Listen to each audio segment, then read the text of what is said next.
जिसके ऊपर गुरु की कृपा हो उसका भगवान भी कुछ बिगाड़ नहीं सकता। चूँकि रावण के गुरु हैं शंकर जी, तो भगवान जानते थे कि गुरु का आशीर्वाद अगर रहा तो मेरा कोई पुरुषार्थ काम आएगा नहीं। पूजन इसलिए किया कि मैं भी आपका शिष्य हूँ, आप मेरे भी गुरु हैं और आप रावण के भी गुरु हो। गुरु जी चेलों को लड़ने दो, आप चक्कर में मत पड़ो। पूजा पाठ किया, यहाँ से सागर पार हुआ है। सागर के उस किनारे लंका के क्षेत्र में समुद्र के किनारे बालू के बहुत विराट प्रांगण में सेना का पड़ाव। सबको जाओ, जी ने कह दिया, अंगद जी ने कह दिया जाओ फल वल खाओ जितने खाने हैं। अच्छा, लंका में फलाहार तो कोई करता नहीं था, फलों का नगर है, इतने फल हैं लंका में। हमारी कथा थी, पूरा लंका फलों से लदा रहता है, क्योंकि वहाँ कोई फलाहारी है ही नहीं, सब मांसाहारी हैं। तो फलों का कोई उपभोग। अच्छा आदरणीय प्रेसी जी कब आ गए आप? चलिए स्वागत स्वागत स्वागत। आदरणीय सुधीर जी का भी शुभागमन हुआ, बहुत बहुत व्यासपीठ का सम्मान स्वागत। तो ता जाओ खाओ पियो मौज करो। लंका में समाचार हो गया कि सेना आ गई। भगवान ने सब जो अपने पार्षद थे उनको पास बिठाकर जामवन जी से पूछा कि जामवन जी आप सबसे बुजुर्ग हैं और बुद्धिमान भी हैं, क्योंकि ब्रह्मा जी के मानस पुत्र हैं, ब्रह्मा जी बुद्धि के देवता हैं, और लड़ाई झगड़ा करने से पहले बड़े बूढ़ों से पूछ पाछ लेना चाहिए, नहीं तो कुरकुर करते रहते हैं। पूछते तो है नहीं, मनमानी करते हैं, फिर फंस जाते हैं तो रोने आते हैं। तो बड़े बूढ़े कुरकुर न करें, सहयोग न करें, तो कम से कम विरोध भी न करें, नहीं तो बैठे बैठे बुरबुराते रहते हैं, उनके बल के अनुकूल न किया। तो भगवान ने जामवन जी से पूछा कि जामवन जी बताइए क्या किया जाए। जामवन जी का भगवान देख लो एक बार बातचीत और करके, अगर बिना खून खराबे के, बिना झगड़े झंझट के काम हो जाए। ये बुजुर्ग बूढ़े बड़े लोग लड़ाई झगड़ा पसंद नहीं करते। भैया देख लो नब दब के काम हो जाए, नफा नुकसानी तो होते ही रहते हैं। अब बड़े बूढ़ों की भी बात न मानो तो मुश्किल। तो भगवान ने अंगद को कहा, अंगद जाओ, क्योंकि तुम्हारा रावण से अच्छा परिचय है। बचपन में अंगद जी लंका में ही पढ़े थे और इसके जो पिताजी थे बाली, वो रावण के बहुत अच्छे मित्र भी रहे। तुम जाओ। तो प्रभु क्या बात करूं? बोले काज हमार तास हित होई, रूपसन करे बतक ही सोई। हमारा भी काम हो जाए और उसका भी कोई अहित न हो। ये प्रभु श्री राम हैं जो दुश्मन का भी अहित नहीं चाहते और हम अपने भाई का भी हित नहीं चाहते। राम राज्य की बात करें, यहाँ से अंगद जी चले हैं। सवेरे का समय था, समुद्र में से धुआं उठ रहा था, जो कोहरा उठता है कुछ दिखाई दे नहीं रहा था। कुछ टहलने के लिए लोग आ रहे थे, कुछ क्रिकेट खेलने के लिए नौजवान आ रहे थे, कुछ मछली पकड़ने के लिए आ रहे थे, कुछ घूमने के लिए आ रहे थे। अब अंधेरे में कुछ दिखाई नहीं दिया, दूर से दिखाई दिया वही बंदर जो लंका जला कर गया। एकदम भगदड़ मच गई पूरी लंका में, जाकर शोर कर दिया, भयहु कोला। गा लो एक बार। भयहु कोलाहल नगर मझारी, आवा कपिलंका जेहि जारी। भयहु कोलाहल नगर मझारी, आवा कपिलंका जेहि जारी रे। आवा कपिलंका जेहि जारी रे। पूरी लंका में शोर हो गया, खिड़की दरवाजे बंद करो, वही बंदर आ गया जो लंका जला के गया था। अरे महिलाएं तो गालियां बकने लगी, अरे रावण तेरो सत्यानाश ही थे। एक बानर आया था, सेवक आया था, सारी लंका को जला के खाक कर गया। स्वामी आया है, क्या से क्या करेगा। रावण को इतनी गालियां दी जा रही। अच्छा, अंगद जी ने किसी से ये पूछा नहीं कि रावण के भवन का रास्ता कौन सा है। गोस्वामी जी लिखते हैं कि बिनु पूछे मग देहि दिखाई, जेहि बिलो की सोई जाए सुखा। आज बिनु पूछे मग देहि दिखाई, जेहि बिलो की सोई जाए सुखा। आज भयहु कोलाहल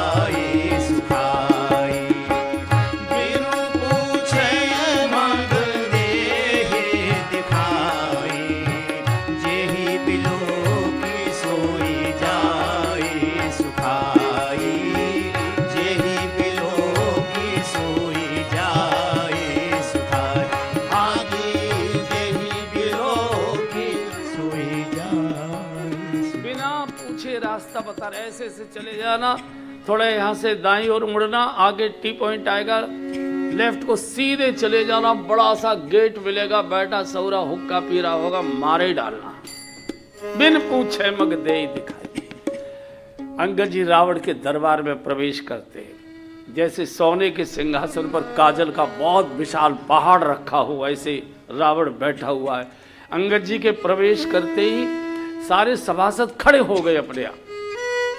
रावण चीख पड़ा, मूर्खो, मंदिर के लिए खड़े हो रहे, बड़प। तब होश आया कि खड़े हो गए थे। कई महापुरुष ऐसे होते जिनके आगमन से ही लोग अपने आप खड़े हो जाते। जहां ये कहना पड़ा कि अब महाराज जी आ रहे हैं, सब लोग स्वागत में खड़े हो जाइए, इसका अर्थ बहुत जबरदस्ती स्वागत कराया जा रहा है। बहुत उत्तिष्ठ की आज्ञा किसी ने नहीं दी थी, अब खड़े हो जाइए, नहीं नहीं, सम्मान ही इतना था, दबदबे है। तब अंगद जी ने कुछ कहना चाहते थे, उससे पहले ही पूछा, ए बानर, कौन है बे, कहां से आया है, क्या नाम तेरा? बोले मेरा नाम अंगद है। अंगद नाम बालकर बेटा, तासों कवऊ भई ही बैठा। किष्किंधा के राजा बाली का मैं बेटा हूं, अंगद मेरा नाम। कौन बाली, तुम्हारी कभी भेंट नहीं हुई क्या? तासों कवऊ भई ही भेंट। अहंकारी कभी किसी को अपना परिचय नहीं बताता कि मैं उनको जानता हूं। होंगे, बहुत लोग रहते हैं, अब कौन बाली आली, अब कहाँ ध्यान रहता है। अरे कौन बाली नहीं, वो किष्किंधा के राजा बाली, जिसने तुझे 6 महीने अपनी काख में दाब के रखा था, भूल गया क्या? ओ अच्छा, तुम बाली जी के बेटे हो। अब ओटीसी करे आया, अब संघ की शाखा में हुआ, जी लगा दिया, तुम बाली जी के बेटे हो। अरे रे रे, बहुत अच्छे आदमी थे, बड़े भले व्यक्ति थे, बहुत दिनों से मेरी भेंट नहीं हुई। भैया क्या हाल है उनका? इस रावण को मालूम है कि राम ने बाली का वध कर दिया है, अंतर्राष्ट्रीय न्यूज बनी थी, ब्रेकिंग न्यूज चली थी कि राम ने बाली का वध कर दिया, मालूम है, लेकिन जानबूझकर ऐसी भाषा बोल रहा था कि बाली वध का आक्रोश अंगद के मन में प्रकट हो जाए, राम के विरुद्ध क्रोध आ जाए। बहुत भले व्यक्ति थे, मेरी बड़ी मित्रता रही, बहुत दिनों से मिलना जुलना हुआ नहीं, वो भी नहीं आ पाए, मैं भी नहीं जा पाए। भैया क्या हाल है उनका? अंगद जी ने कहा कि क्या हाल है, तू कुछ दिन के बाद तू ही जाके पूछ लियो क्या हाल है। जब ऊपर जाएगा तो कुछ दिन के बाद तू ही पूछ ले। अरे मूर्ख, बाप की हत्यारे का साथ दे रहा है, मेरा साथ दे, मैं तेरे पिता की हत्या का बदला दिलवाऊंगा तुझे। अंगद जी ने कहा एक शब्द बोलना मत, एक शब्द नहीं बोला। चोर कही कि जब तुझे जानकी जी इतनी प्रिय थी तो धनुष तोड़ कर लाता, चुरा कर लाए तो मुंह दिखाने लायक नहीं बचा, सारी दुनिया तो चोर चोर कर रही है। ये जो कामी लोग होते ने, बड़े बड़े बात बनाने में होशियार होते। तो रावण ने कहा नहीं, गए तो हम भी थे जनकपुर धनुष तोड़ने के लिए, और जानकी जी के साथ विवाह की इच्छा लेकर पहुंचे थे, लेकिन वहां जाके हमको पता लगा कि धनुष तो शंकर जी का है, और शंकर जी तो हमारे गुरु हैं। तो मैंने सोचा भाई चाहे शादी हो चाहे न हो मेरी सीता जी के साथ, लेकिन मैं गुरु जी का तो धनुष नहीं तोड़ूंगा, इसलिए मैं लौट आया। अच्छा, बड़ा भारी गुरु भक्त बनता है, ले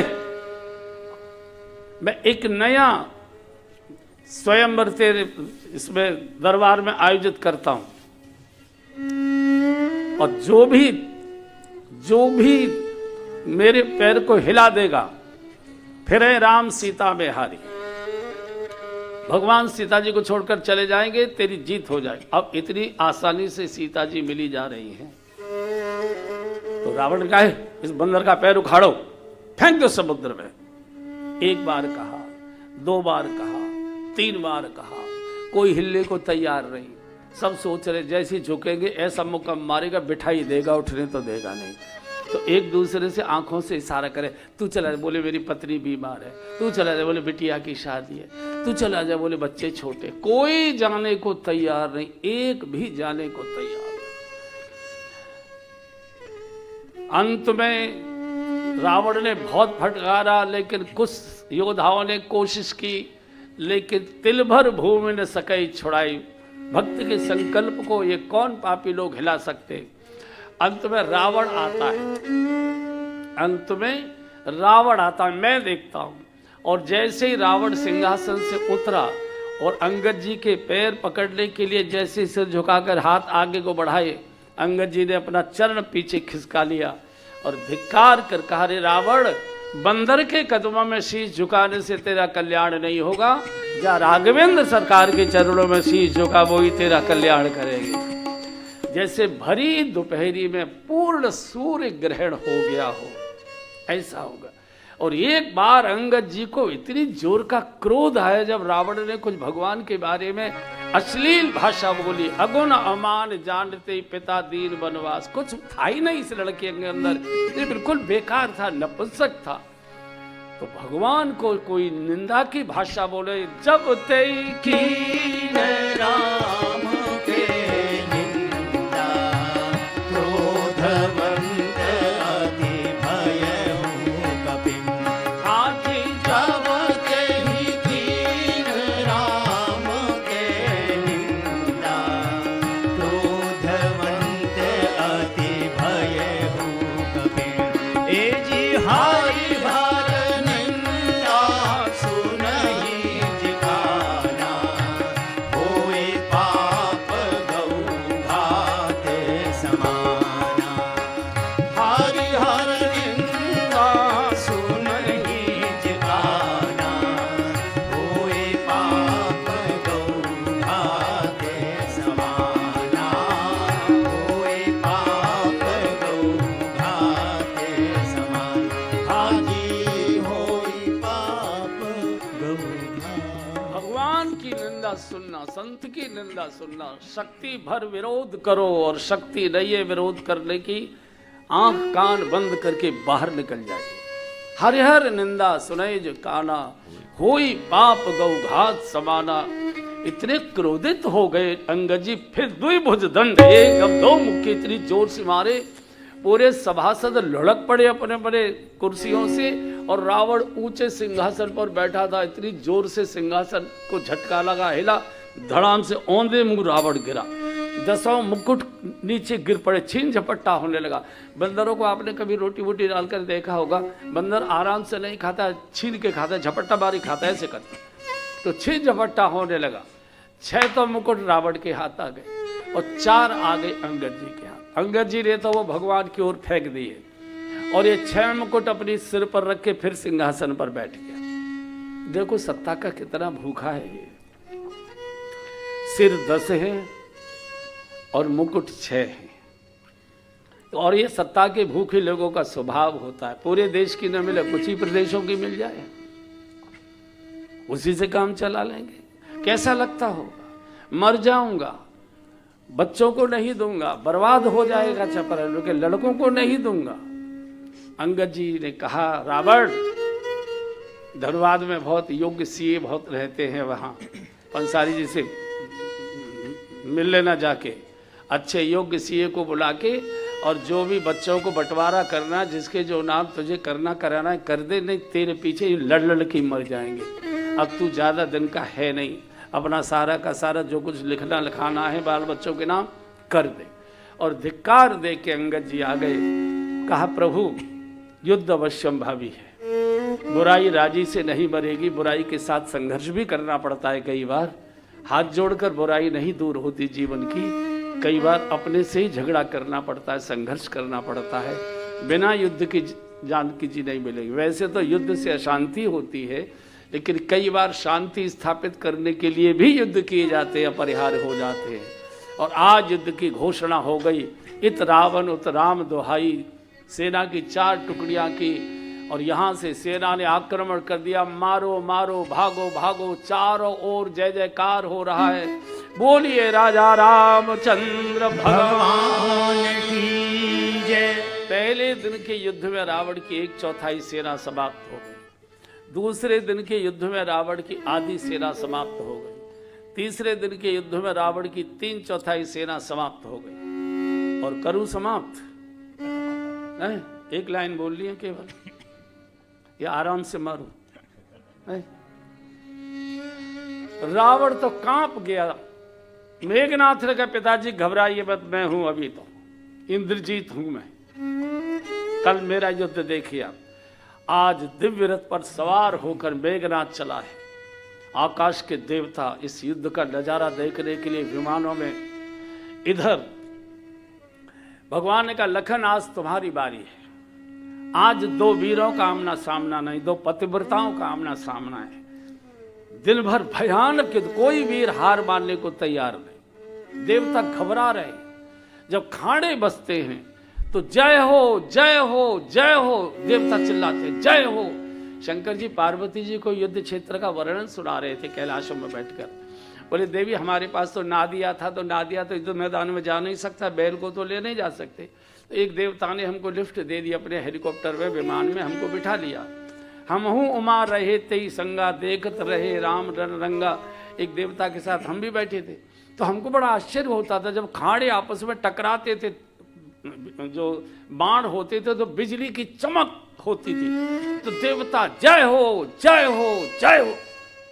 तो पार्वती जी, हमने एक देवता से पूछा, क्यों भाई जय हो तो कर रहे हो, लेकिन नाम किसी का नहीं ले रहे, किसकी जय करते चाहते हो, किसकी जय बोल रहे हो? बोले, नाम किसी का नहीं लेंगे, हमारे पैंट की जेब में दोनों पार्टियों के झंडे हैं, जो जीत जाएगा उसी का झंडा हिला देगा उसको। यही हमारे और इसलिए जब भी गोस्वामी जी लिखते हैं हमेशा देवताओं पर फटकार कर ही लिखते, आए देव सदा स्वार्थी, वचन कहे जन परमार्थी। संध्या के समय बुराइयों में ताकत आ जाया करती है। मेघनाथ को लगा वीर नहीं काबू में आएगा, एक दिव्य शक्ति मेघनाथ के पास थी। छोड़ दिया लक्ष्मण जी के सीने में जाकर, वो तीर लगा, शक्ति लगी, लक्ष्मण जी धड़ाम से गिर पड़े। मेघनाथ तो जय जयकार करते लौट गया। इधर भगवान दिन छिपे का समय कुटिया के बाहर खड़े थे। जाओवन जी, भैया नहीं आया, सारी सेना लौट लौट कर आ रही है, भैया नहीं है। प्रभु आज युद्ध थोड़ा देर तक चला था और दूर तक चला था, आ रहे होंगे। इतने में तो मूर्छित लक्ष्मण जी को लेकर श्री हनुमान जी आकर प्रभु के श्री चरणों में लटा दिया। हनुमान, क्या हुआ भैया को, लखन को क्या हुआ? प्रभु, मैंने सुना कि मेघनाथ ने कोई दिव्य शक्ति का प्रहार किया, उसके कारण से लखन लाल मूर्छित हो। तू कहां गया था? मैंने तो तेरे बल पर भेजा था, तू कहां चला गया था? प्रभु, आज ये युद्ध बहुत दूर दूर तक फैला हुआ था। एक स्थान पर चीख की आवाजें आ रही थी, सेना की टुकड़ी फंसी थी हमारी, मैं उधर थोड़ी देर के लिए चला गया। इसी बीच में उसने प्रहार, अरे भैया मैंने तो तेरे बल पर भेजा था। लक्ष्मण जी को उठाते हैं, मुख चूमते हैं, माथा चूमते हैं, हृदय से लगाते हैं, पीठ थपथपाते हैं, सिर से लाते हैं, भैया जागो, लखन जागो, भैया जागो, कान खोल कर सुन ले, तेरे प्राणों के बलिदान पर मुझे जानकी नहीं चाहिए, मुझे मेरा भैया चाहिए। मैं क्या मुंह जाकर दिखाऊंगा? जयों अवध कवन मुँह लाई, नार हेतु प्रिय भाई गवाई। सारी अयोध्या के नागरिक मुझे बोलेंगे कि पत्नी के लिए भैया को मरवा के चलाया, मुझे कुछ नहीं चाहिए। और भगवान इतना करुण कंदन, सारी सेना में हाहाकार मच गया। वरिष्ठ जो भी पार्षद थे सबके सब एक दूसरे को देखने लगे, क्या करें क्या न करें। भगवान ने कहा, मेरा लखन जीवित नहीं हुआ, मैं लखन को साथ लेकर गोदी में सागर में डूब जाऊंगा। मुझे युद्ध नहीं चाहिए, मुझे जानकी जी नहीं चाहिए, मुझे मेरा भैया चाहिए। एक दूसरे को देखने लगे। जाओ मुझे विभीषण को पूछा, विभीषण कोई वैद्य है क्या? बोले, हाँ वैद्य तो है, राज्य वैद्य है, लेकिन बिना रावण की आज्ञा के वो किसी नागरिक को भी नहीं देख सकता है, उसको प्रतिबंध है इस बात का। हनुमान जी ने कहा, मुझे पता बताइए आप, मैं देखता हूँ। पता बताया, कागज पर लिखा, यहाँ से चल। भगवान ने कहा कि हनुमान, अगर सूर्योदय के बाद आना हो तो आना, नहीं लौट करना, मैं मिलूंगा न लखन मिलूंगा। यहाँ से चले श्री हनुमान जी, जो नक्शा बनाया होता, पहुँचते पहुँचते चलते चलते चलते चलते उस फ्लैट के सामने पहुँच गए। नेम प्लेट लगी थी, राज्य वैद्य सुषेण। अब हनुमान जी ने बड़ी समझदारी से काम किया। कुंडी बजाऊंगा, आवाज़ लगाऊंगा, कुत्ते भौंकेंगे, गली के पहरेदार आ जाएंगे, इनसे संघर्ष होगा, बात खुल जाएगी, मुश्किल हो जाएगा।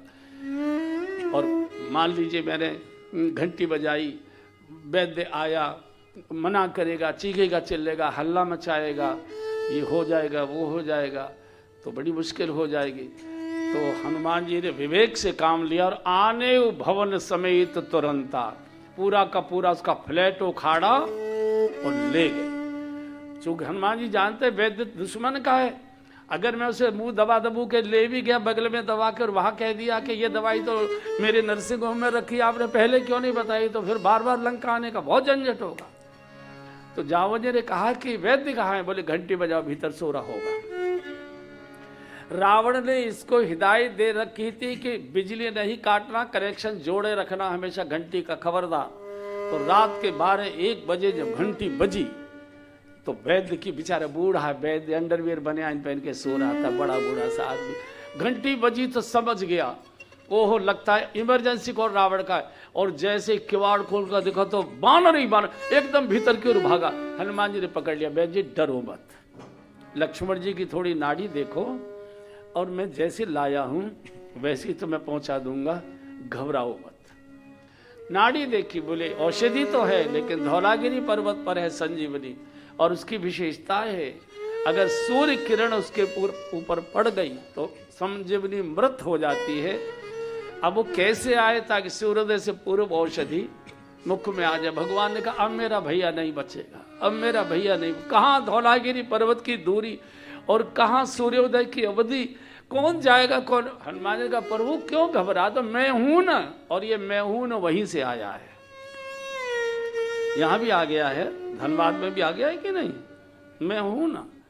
भगवान ने कहा लखन अगर सूर्योदय हो जाए आना नहीं, फिर आने की आवश्यकता नहीं। यहां से हनुमान जी चले, इधर भगवान बहुत रो रहे थे, बार बार हृदय से, पूरी सेना में करुणा छा गई। आपने देखा होगा कोई जवान मौत हो जाती है घर में, कोई ऐसी मौत होती है जो बहुत दुख देती है, वैसे तो हर मृत्यु दुख देती है, लेकिन कोई ऐसी मृत्यु जवान की, किशोर अवस्था में किसी की ऐसी होती है तो बहुत व्यक्ति, बड़े बड़े समझदार लोग रोते हैं। तो आपने देखा होगा मौत में रोते समय माताएं तो बोलती ही हैं, बोल बोल के रोती हैं। पुरुष भी कई बार बहुत अधीर होकर जब रोते हैं तो वो भी बोलने लगते, बोल बोल के रोते। जिसकी मृत्यु हुई है उसके संबंध की बातों को, पुरानी पुरानी बातों को बोल बोल कर रोया करते। भगवान आज गोद में लिए हुए लक्ष्मण को जब रुदन कर रहे हैं तो एक ही बात बोल रहे, जो जन बंधु बिछो, जो जन बंधु बिछो,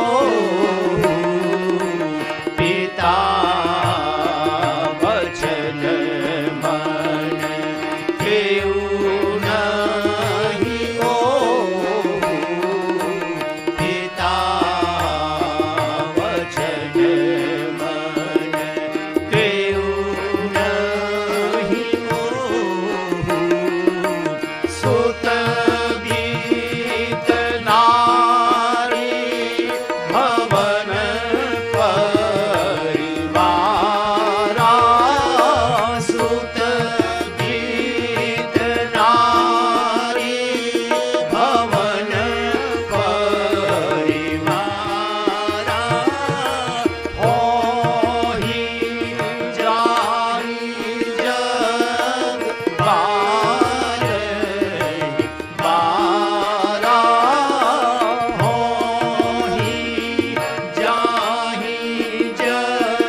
सहोदर भ्रा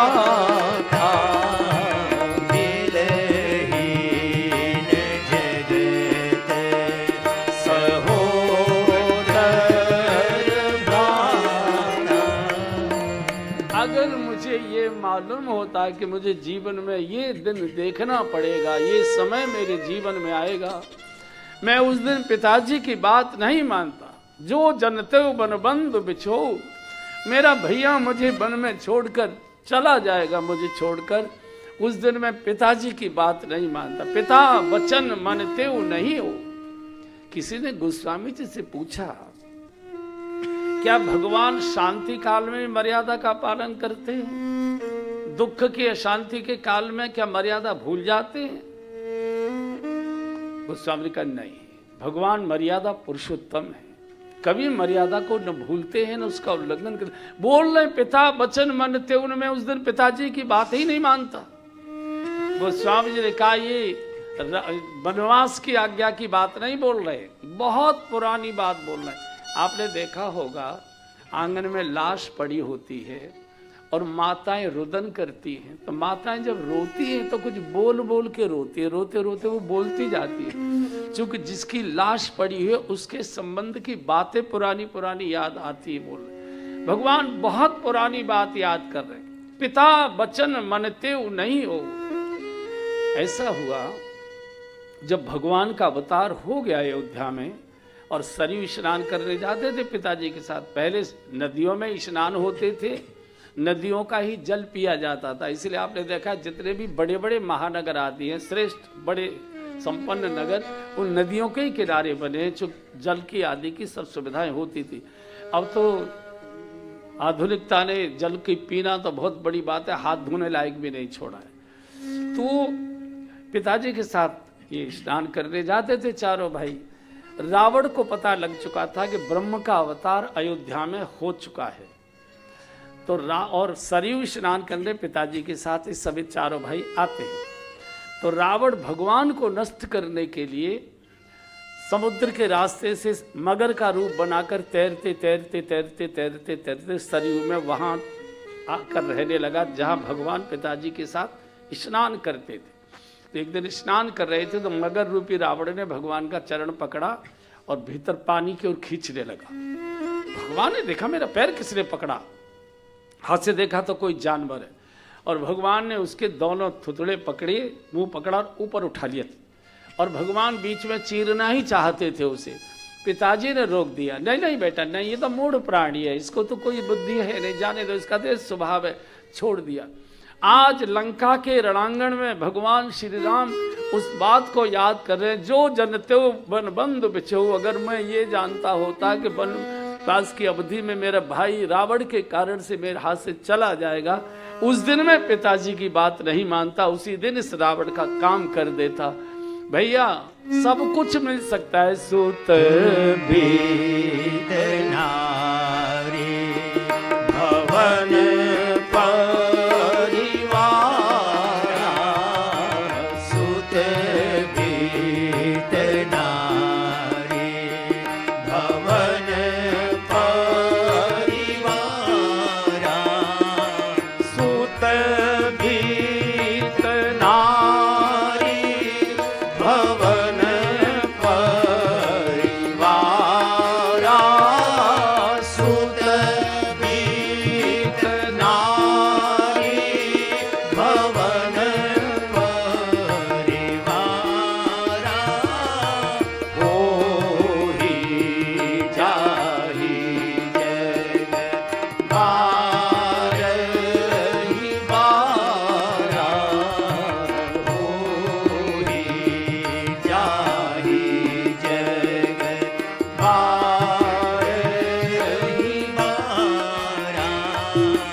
परिवार, पत्नी, बच्चे, धन, संपत्ति, राजपाट ये सबको मिलता है, सबको मिला है, बार बार मिलता है, बार बार मिलेगा। लेकिन लखन माँ जाया भैया बार बार नहीं मिला करता। अस विचार जिय जागहूं ताता, मिले न जगत सहोदर भ्राता। माँ जाया भैया बार बार नहीं मिला करता। अब यहाँ फिर प्रश्न आता है कि लक्ष्मण जी तो माँ जाए भाई थे नहीं, एक गर्भ से तो नहीं आए थे, ये तो सुमित्रा जी के गर्भ से आए थे। भगवान क्या बोलना चाहते हैं? सहोदर हैं, फिर भी भगवान सहोदर करें, सहोदर एक ही गर्भ से। मेरा और तेरा जन्म एक ही गर्भ, बिल्कुल प्रारंभ सृष्टि की प्रथम रचना की बात भगवान बोल रहे हैं। पुरानी बात याद आती है, जब सृष्टि में प्रलय होती है और पूरी सृष्टि जलमग्न हो जाती है, सारी सृष्टि जलमय हो जाती है, तो भगवान की इच्छा से एक सोने का अंडा प्रकट होता है। जल में से अंडा फूटता है, उसमें से शेष नारायण और आदि नारायण दोनों एक साथ प्रकट होते हैं। भगवान आदि नारायण शेष नारायण पर शयन करते हैं। वेद में इसका मंत्र है। आर्य समाज की पद्धति से जिन्होंने हवन किया है और जो स्तुति के मंत्र है, ओम विश्वान देव सवितर दुर्तान पर, उसका दूसरा मंत्र है ओम हिरण्य गर्भ। हिरण्य गर्भ यानी सोने का अंडा, हिरण्य माने सुवर्ण सोना। ओम हिरण्य गर्भ समवर्तताग्रे भूतस्य जातः पतिरेक आसी सदा धार पृथ्वी द्यामु देवां कस्मै देवा यह विशा विधेमं। मेरा और तेरा जन्म एक ही स्वर्ण के अंडे से हुआ है लखन। मैं तू सहोदर है भैया, और माँ जाया भाई, सगा भैया बार बार नहीं मिला करता। अस विचार जिय जाग हो ताता, मिले न जगत सहोदर भ्राता। इधर हनुमान जी ने धौलागिरी से उड़ान भरी, लौटते समय अयोध्या के ऊपर से निकले तो देखा अयोध्या में क्या हो रहा है। अयोध्या सन्नाटे से सो रही। हनुमान जी के मन में एक क्षण कोई भाव आ गया, अयोध्या सो रही है और भगवान वहां रो रहे हैं। इनको होश नहीं है कि प्रभु कितने बड़े संकट में और मैं औषधि लेकर जा रहा हूं, उनको ये भी पता नहीं। हल्का सा अहंकार का भाव हनुमान जी में कभी अहम आता नहीं है। हनुमान का अर्थ ही है कि जिसने अपने मान का हनन कर दिया, लेकिन कभी कभी थोड़ा सात्विक भाव आ भी जाता है। भरत जी तो कभी सोते नहीं थे, कुटिया के द्वार पर बैठकर हरे राम राम राम हरे हरे, हरे राम राम बस इतना जप कर। देखा कि कोई राक्षस पहाड़ लेकर आ रहा है, अयोध्या को खत्म करना चाहता है। एक क्षण के लिए भरत जी को हनुमान जी राक्षस जैसे दिखाई दिए। संत को संत में राक्षस क्यों दिखाई दिया? क्योंकि एक क्षण में हनुमान जी में थोड़ा सा आत्म प्रशंसा का गुण आ गया, अहंकार आ गया, और अहंकार आते ही बड़े से बड़े संत भी राक्षस जैसे हो जाया करते हैं। तो बिना फन का बाण मारा और कुटिया के सामने हाँ राम रक्षा करो। अरे भरत जी तो घबरा गए, तो कोई भक्त है। और जब भेंट हुई तो पता लगो हो मेरा तो जन्म केवल प्रभु को रुलाने के लिए हुआ है। मेरे कारण मेरा भैया भी चला जाएगा, मेरे कारण मेरे प्रभु गए अयोध्या से, मेरे कारण मेरा भैया इतना रोई, इतना रोई। प्रभु में मेरी रक्षा करो, प्रभु रक्षा। भगवान ने हृदय में बोला, भरत आज तुझे अपना विचार बदलना पड़ेगा। तू हमेशा कहता है मोय समान को पाप निवासु, जय लग सी राम बनवासु। मेरे जैसा कोई पापी नहीं है जिनके कारण से मेरा जन्म नहीं होता, तो मेरे प्रभु को वनवास नहीं होता। आज तुझे अपनी धारणा बदलनी पड़ेगी और मुख से कहना पड़ेगा मेरे जैसा कोई राम भक्त नहीं है। प्रभु मैं कैसे बोलूं, मेरे जैसा नीच मैं कैसे? बोले तो ठीक है, फिर लखन भी गया और लखन जाएगा तो मैं भी इसके साथ प्राण छोड़ू। अब तू तय कर ले, तेरा अपना अहम ऊंचा है कि लखन के प्राण ऊंचे, तय कर। बोले प्रभु मैं तो कैसा हूं ये तो मैं ही जानता हूं, लेकिन मुझे मजबूरी में लखन के लिए बोलना पड़ रहा है कि जो मोरे मन बचे अरुकाया,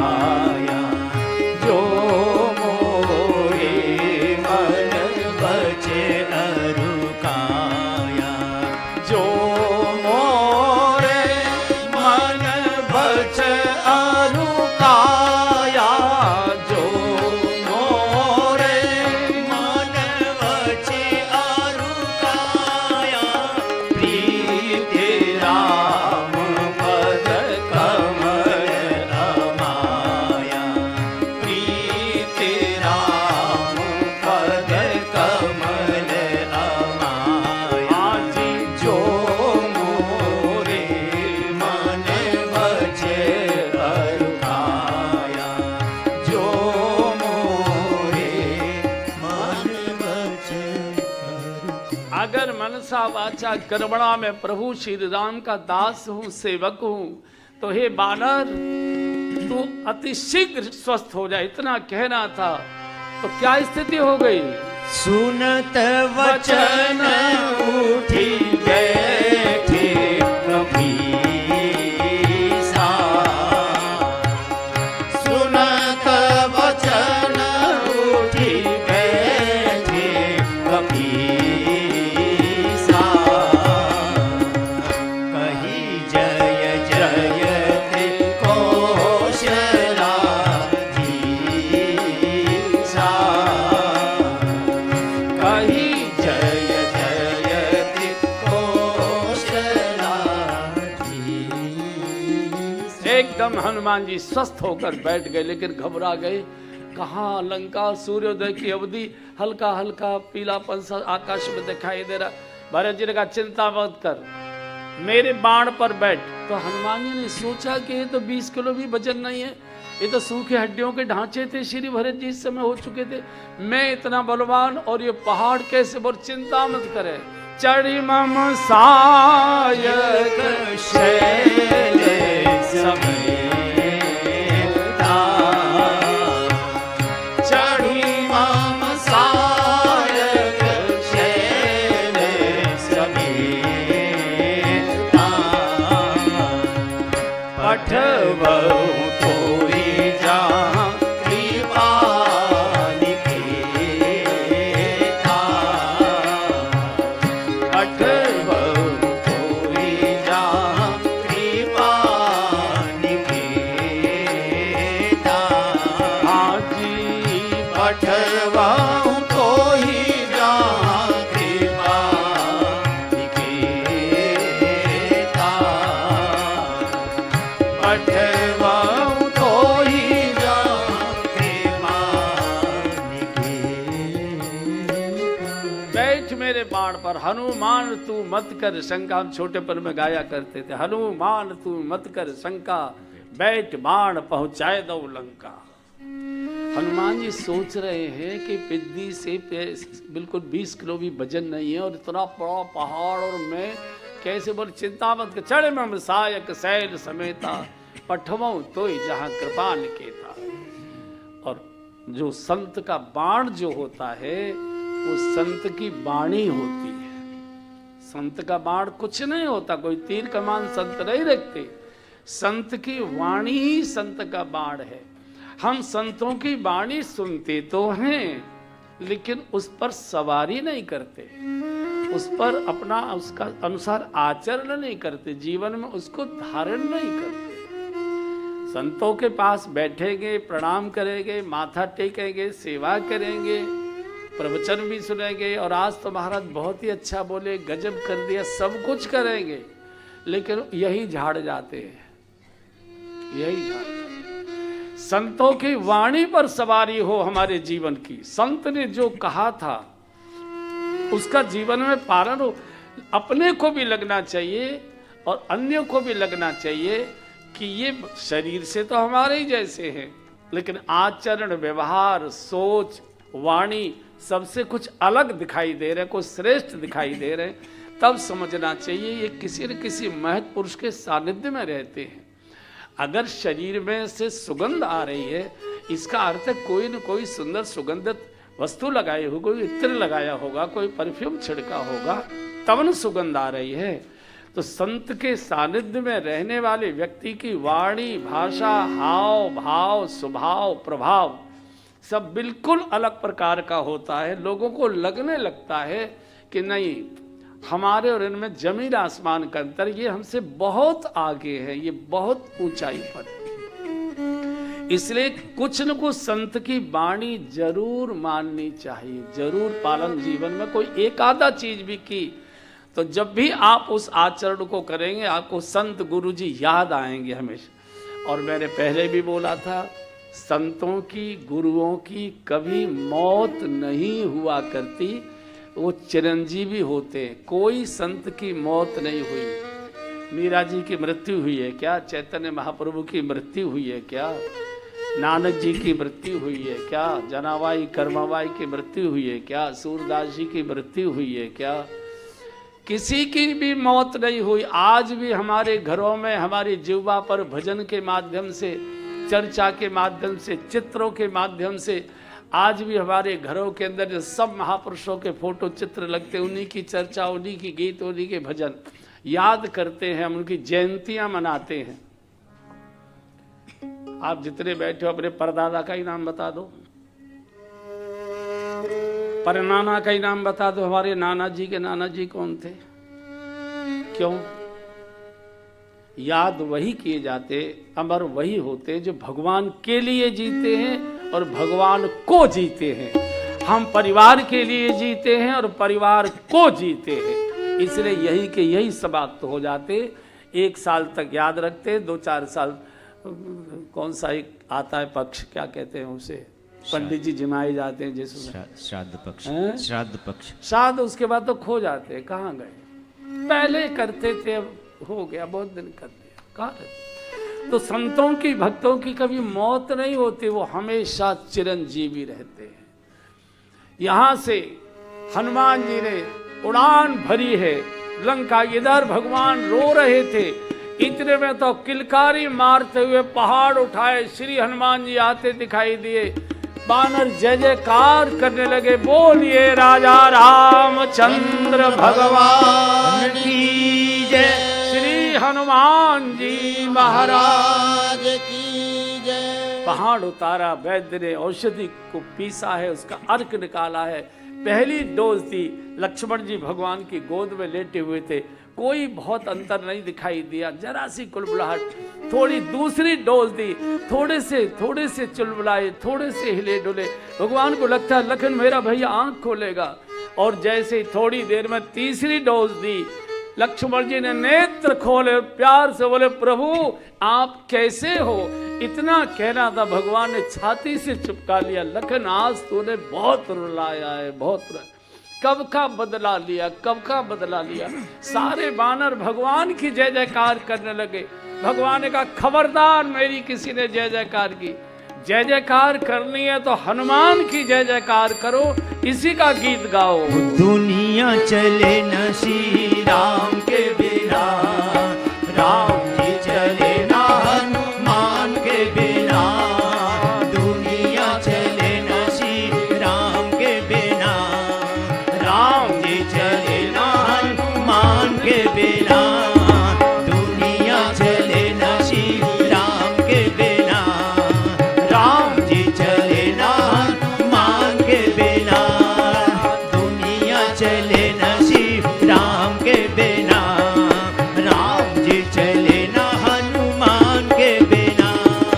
जब से रामायण सुन ली है, एक बात मैंने समझ ली है। जब से रामायण पढ़ ली है, एक बात मैंने समझ ली है।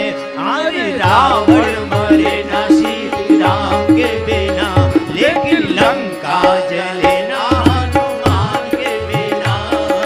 रावण मरे ना श्री राम के बिना, लंका जले ना हनुमान के बिना।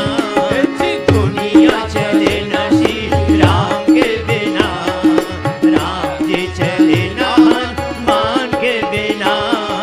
दुनिया चले ना श्री राम के बिना, राम जी चले ना हनुमान के बिना।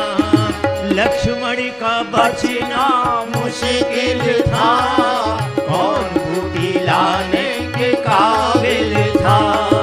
लक्ष्मण का बचना मुश्किल था, कौन बूटी लाने के काबिल था। अरे लक्ष्मण बचे ना श्री राम के बिना, लेकिन बूटी मिले ना हनुमान के बिना। लक्ष्मण बचे ना श्री राम के बिना, बूटी मिले ना हनुमान के बिना। दुनिया चले ना श्री राम के बिना, राम जी चले ना हनुमान के बिना। दुनिया चले ना श्री राम के बिना, राम जी चले ना हनुमान के बिना। सीता हरण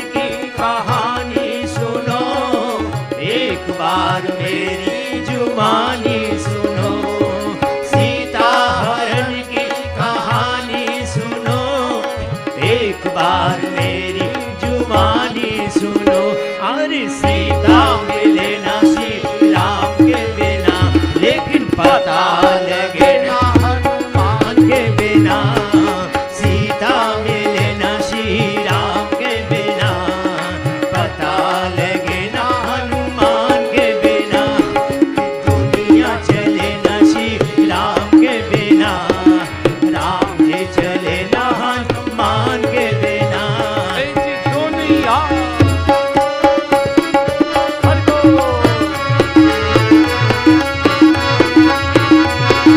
जय हो।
हनुमान जी महाराज की यह घोष इतने जबरदस्त हो रहे थे, रावण सोते से जाग गया।